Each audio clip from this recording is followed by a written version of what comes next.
Well, first of all, it's a great privilege to be here, so thanks for inviting me. I want to talk about some peculiar deep earthquakes, and it's going to be motivated by the question, what is the physical mechanism of deep earthquakes? And I want to take a historical view to set this up. So the question is, what do we know? What do we not know, and when did we know it or not know it? So if we take a history of deep earthquakes, before 1925, the question wasn't what about deep earthquakes? The question was what was the depth of normal earthquakes? For example, the California 1906 earthquake, there were papers that said it was near the surface. There were papers that said it had a depth of about 1,000 kilometers. And there was a paper by Turner in 1922 saying that average earthquakes were at about 150 kilometers. Some were high focus, shallower, and some were deep. Now, 1927, Kiyowidade published a paper. And if you haven't read this paper, you should. It's just a wonderful paper. But he showed that some earthquakes are crustal and some are deeper than about 400 kilometers. And now this provoked Harold Jeffreys. He had been provoked by Turner's paper, who said, well, it's impossible that earthquakes are deeper than about 100 kilometers. He knew about Griffith's theory that rupture was stress causes cracks to open, and when the cracks line up, you get rupture. And he knew Harold Jeffreys knew because of isostasy that you couldn't keep cracks open beneath 100 kilometers. So that was the dilemma. There are earthquakes at least as deep as 400 kilometers, but they can't exist. So the question then, from the 1930s to somewhat later, was, well, what is the mechanism? In the 1930s, they immediately said maybe they are implosive phase transitions. They couldn't reach this in the lab with olivine, but analog materials they knew had the phase transition. But in 1932, there was a paper that showed, a very nice paper, that showed that the focal mechanism of deep earthquakes looked just like the focal mechanism of shallow earthquakes, so the double couples. And so this was the situation in 1947 when the AGU president, Laysan Adams, he wrote a paper on what are the 6 outstanding problems in geophysics. One of them was what is the physical mechanism of deep earthquakes? I mean, others were magnetic field, what's the cause of mountain building, a very familiar problem. But what is the physical mechanism of deep earthquakes? And so from 1950 to 1990, the science crank was turned and several mechanisms were proposed. There's first dehydration embrittlement, which says that, well, okay, you're opening the cracks, but the cracks can be kept open because there's water in these cracks. The water comes from hydrated ocean crust and that dehydrates at about 100 kilometers or so. There is transformational faulting, which I use in the general sense that says that if there is a phase transition, when the transition happens, you get small grain sizes, which are weaker, and so the cracks are filled with weak, fine-grained material. And then finally, there's shear thermal instability that says that if you have creep, that's going to be heat generated, and the heat is not dissipated, and so that at some point you get runaway melting and that. And so I would say in 1990, this is the situation, whereas in 1950, there were no mechanisms for deep earthquakes, although my colleague Emile O'Call wants to revise the idea that there is implosive transitions. He has a poster downstairs, but I will say in 1990 that the question was which mechanism responsible, or how many mechanisms are responsible. And I congratulate my previous speakers who were prescient for anticipating that I was going to say this was a significant problem, because several people have addressed this. So, okay, ordinary earthquakes, ordinary brittle fracture isn't possible. There are 3 popular mechanisms. And today's objection is to call attention to some unusual deep earthquakes and to encourage considering whether these provide to the mechanism at work or whether additional mechanisms are required. That is, for example, although it was established by 1930 that deep earthquakes did exist, it hasn't been in question since. What have we established now, and what are we in the procedure where we're just expanding the number of options we have? So I'm going to start by saying we should look at some unusual events. For example, moonquakes.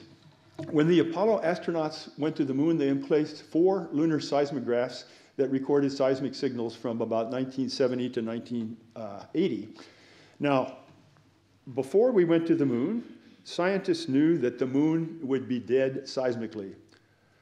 Scientists knew that there couldn't be quakes, moonquakes, because there's no subduction, there's no water, the stresses, so there couldn't be quakes on the moon. And so they would detect only meteoroids, man-made impacts from pieces of the rocket that they crashed into the moon, and thermal moonquakes.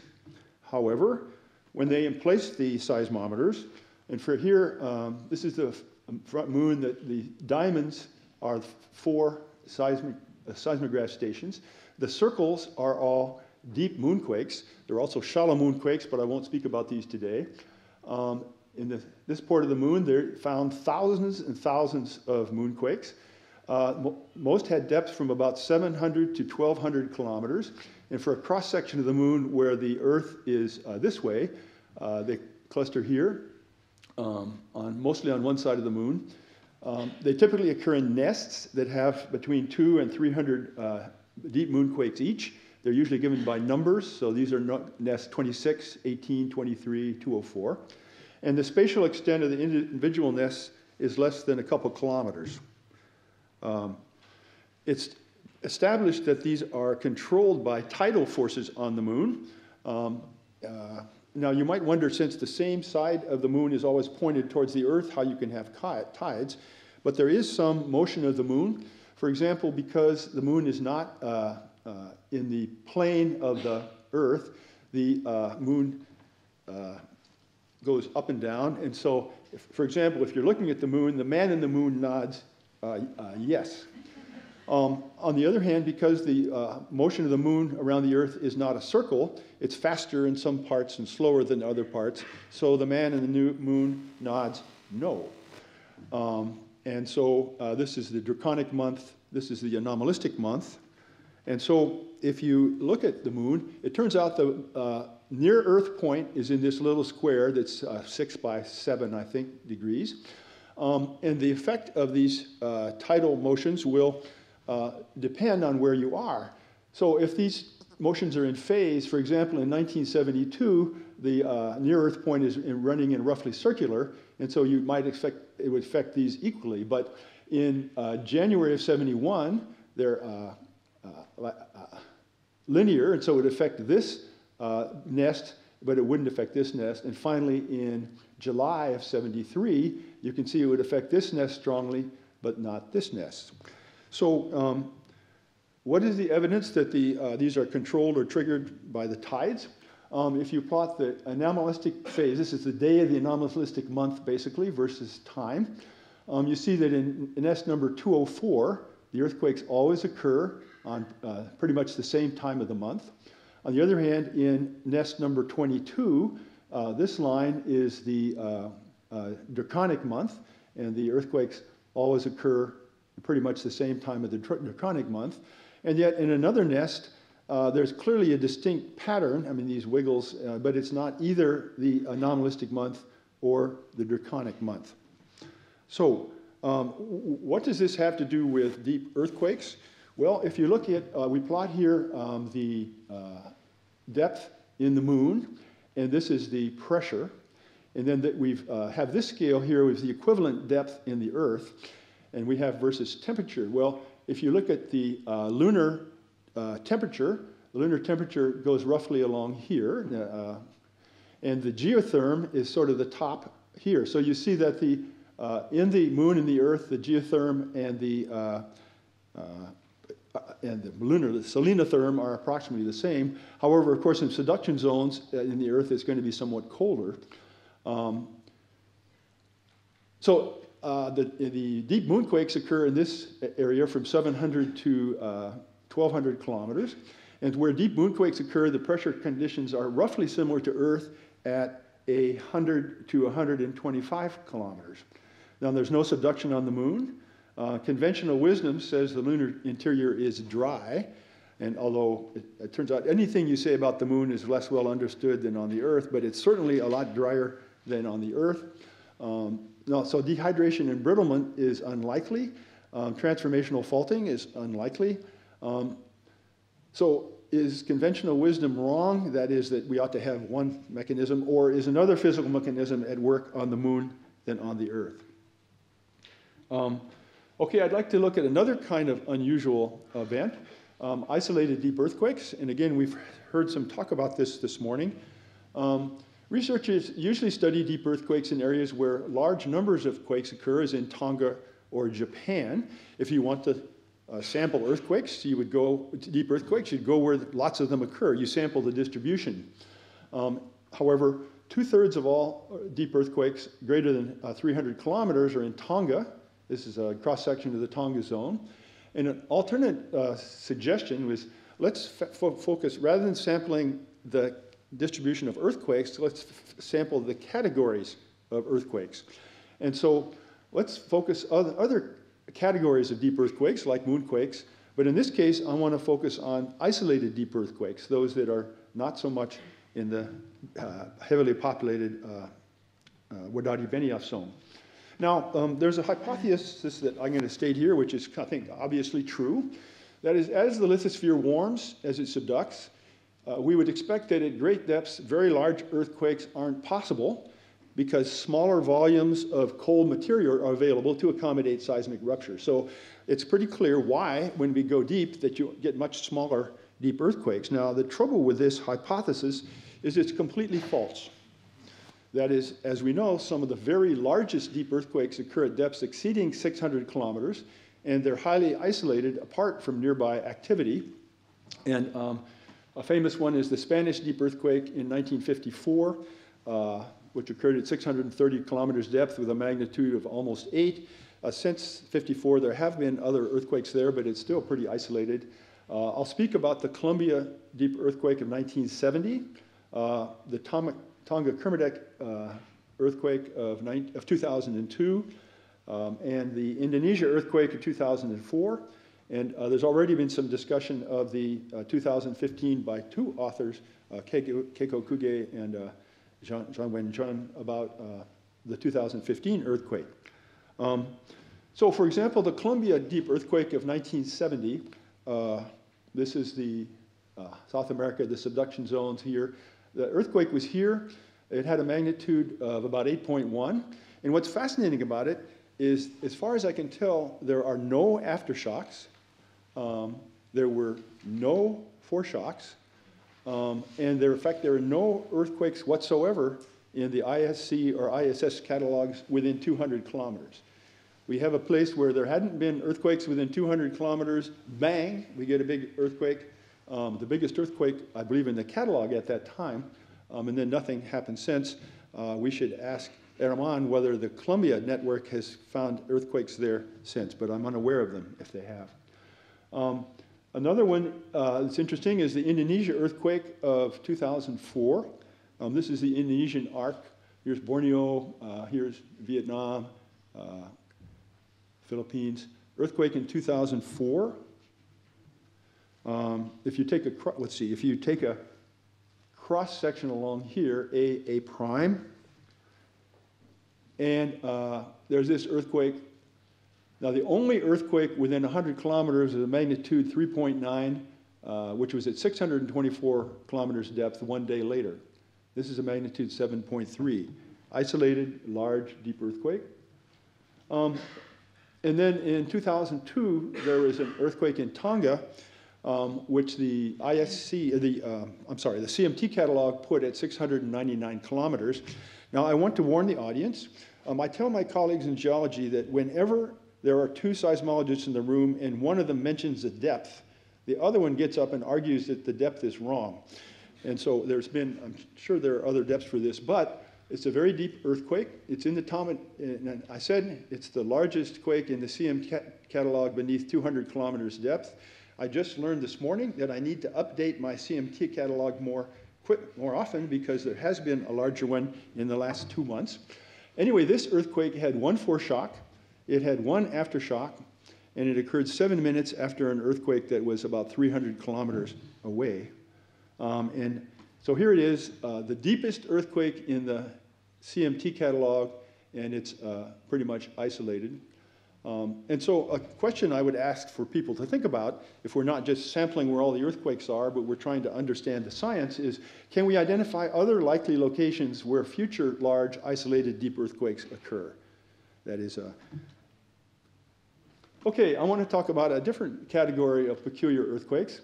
I'm going to talk about the deep earthquake in Wyoming, and I hear you deep earthquakes in the large sense, that is an earthquake between 60 and 700, not in the strict sense beneath 300. About 4 years ago, a Chinese graduate student named Wei Gan showed up in my lab, and he said he was working with me, and he had money. What could I do? He was a good fellow. But it turned out he had no experience in seismology.